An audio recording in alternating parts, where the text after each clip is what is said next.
तुम्हारे एक वयोवृद्ध थे, वयोवृद्ध ऐसे समझते हैं। आइए, एक वयोवृद्ध यात्रा कर रहे थे ट्रेन में, ध्यान से सुनना। और यात्रा जब ट्रेन में कर रहे थे, यात्रा करते समय उस डिब्बे में कोई नहीं था ट्रेन के।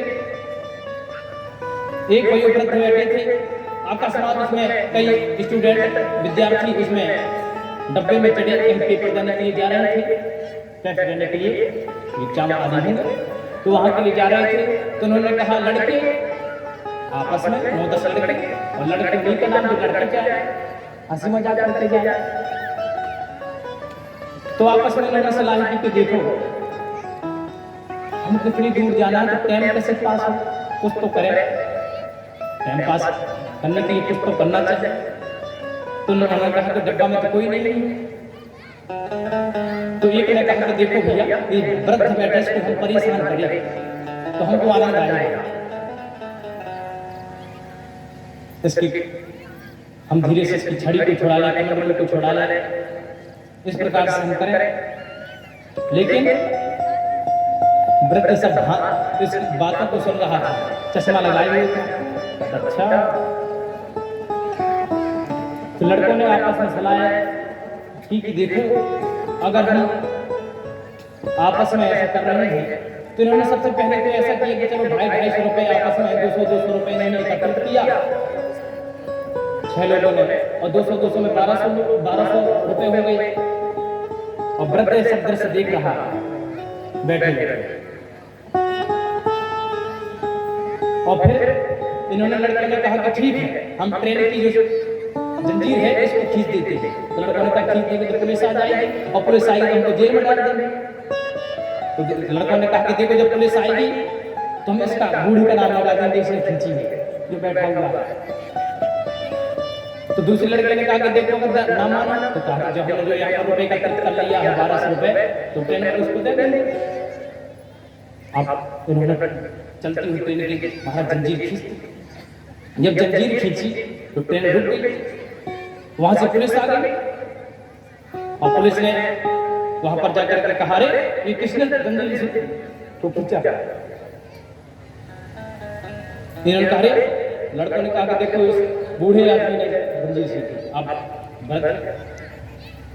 एक और ये 12 गवाह 12 वृद्ध ने कहा, पुलिस वालों ने कहा, और जो ट्रेन का अधिकारी था, शर्म नहीं आती, इतने बड़े बूढ़े हो गए हो और ट्रेन की तुम सागर खींचते हो, शर्म नहीं आती। तो वृद्ध क्या कहा, क्या करूं साहब, ये 12 लोग थे, मेरे को सता रहे थे और मेरे को मार रहे थे, मैं ट्रेन से कूद नहीं सकता था, तो मैंने अपनी जंजीर को झीक दी, उसको मैंने तान दिया, और मेरे पास जो रुपए थे 1200 रुपए थे, तो देखो उस लड़के की जेब में डाल दिए। विश्वास नहीं हो रहा था। ट्रेन के अधिकारी ने अच्छा तो आप जो किया है वो सही किया है। जब देखा तो उस लड़के की जेब में 1200 आ गए, जेब में लगे थे तो दिल्ली 1200। सभी को लड़के को लेकर पुलिस ले गए कहानी में, और कहा ट्रेन की वहां से जो खिड़की थी, वृद्ध क्या रहा, अरे देखा ये सफेद बाल ऐसे नहीं हो गए हैं, जिस रास्ते से गुजर रहे हो उस रास्ते से हम गुजर सकते। इसलिए यहाँ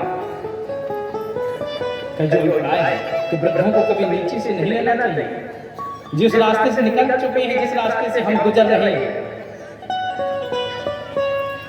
लड़कों ने सोचा देखो हमने नहीं किया और हम भी जेल चले गए। बोली राधे राधे, क्या हंसी आवाज याद आ रही है और यहाँ से कम आ रही है। बोली राधे राधे, यही बात। इस प्रकार से जो कहने के लिए जो साक्षात परब्रह्म परमात्मा नंदनंदन यशोदा नंदन भगवान श्री कृष्ण के समझाने पर यहाँ धर्मराज युधिष्ठिर को समझ में नहीं आ रहा था। आज वही वृद्ध भीष्म पितामह के द्वारा उनको जब समझाया गया तो वह समझ में आ गया।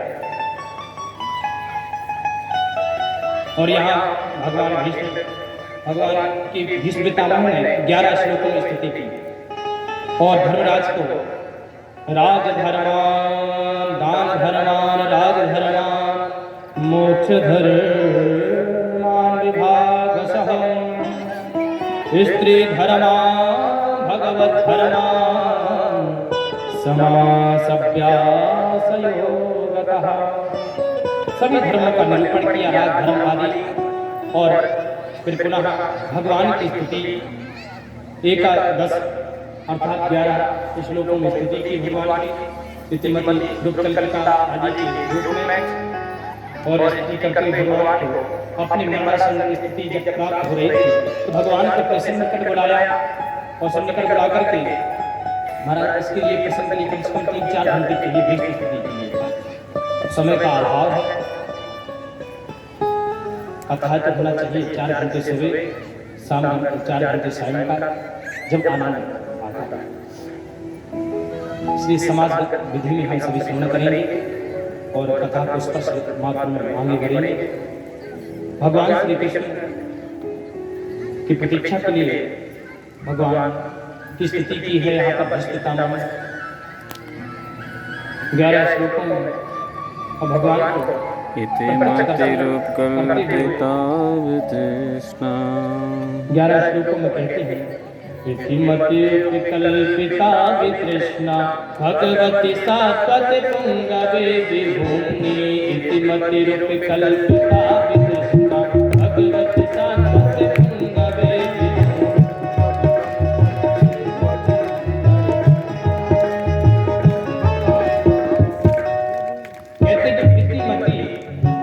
रूपकल्पिता वितृष्णा।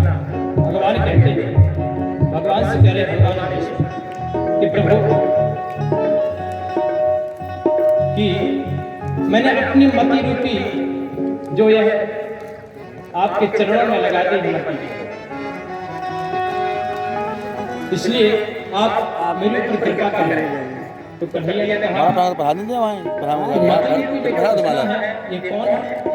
उन्होंने कहा जो जीवन से मोक्ष को प्राप्त करने के लिए आपकी तलाश में है वही मति रूपी।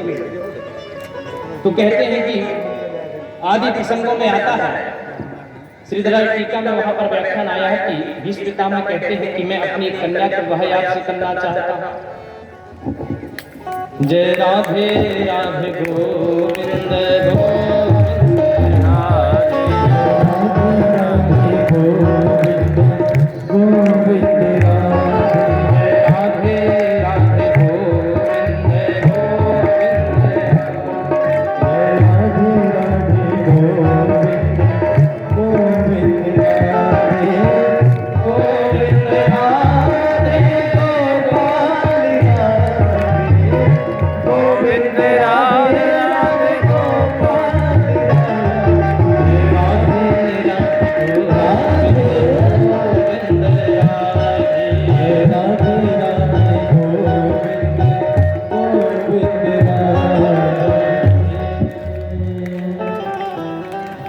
इस प्रकार से भगवान श्री कृष्ण से भीष्म कहते हैं कि मैं अपनी कन्या का विवाह करना चाहता हूं आपसे।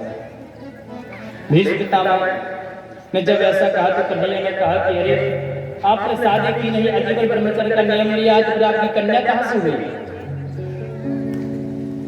आपकी कन्या की क्या योग्यता है? पढ़ी लिखी है? इन्होंने क्या कहा?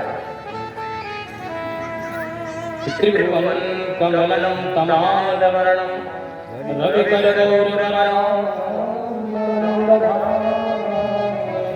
जो त्रिभुवन में जो सुंदर है ऐसी कन्या, क्या योग्यता है? कल इसके लिए त्रिलोकी में त्रिभुवन में आपके सुंदर मुझे कोई नहीं दिखाई दिया, इसलिए मैं अपनी कन्या का विवाह आपसे करना चाहता हूं। तो कहते हैं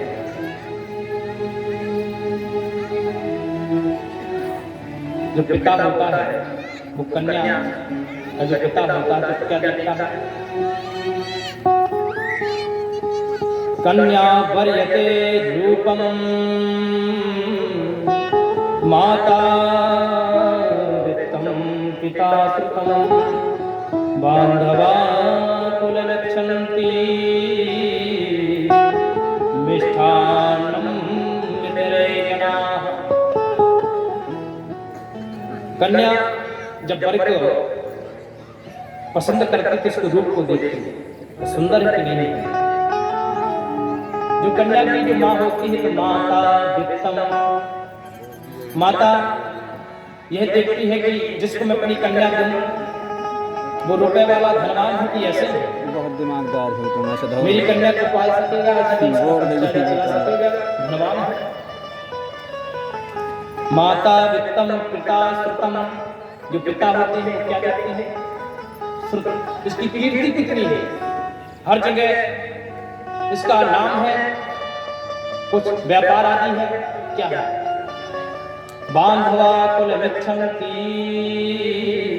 जो परिवार के होते हैं यह देखते हैं कि कुल कैसा है, दूल्हा पक्ष का जो कुल है वो अच्छा है, कोई नीची जाति तो नहीं है, बड़ी जाति है, कुल को देखते हैं।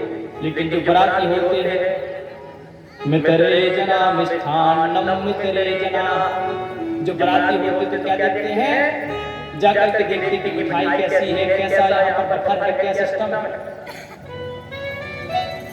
तो इस प्रकार से परीक्षण करते हैं कि पुत्री क्या देखती है, माता क्या देखते हैं, पिता क्या देखता है घर का। इस प्रकार से रिश्ता माता के लिए सभी गुण आप में विद्यमान है। आपका सुंदर रूप भी है, त्रिभुवन में आप धनाढ्य हैं, आपकी कीर्ति भी यश फैला हुआ। इस प्रकार से मैं अपनी यह जो मति रूपी जो मेरी तृष्णा रूपी जो मति है इसको मैं आपके चरणों में निवेदित करना चाहता हूं।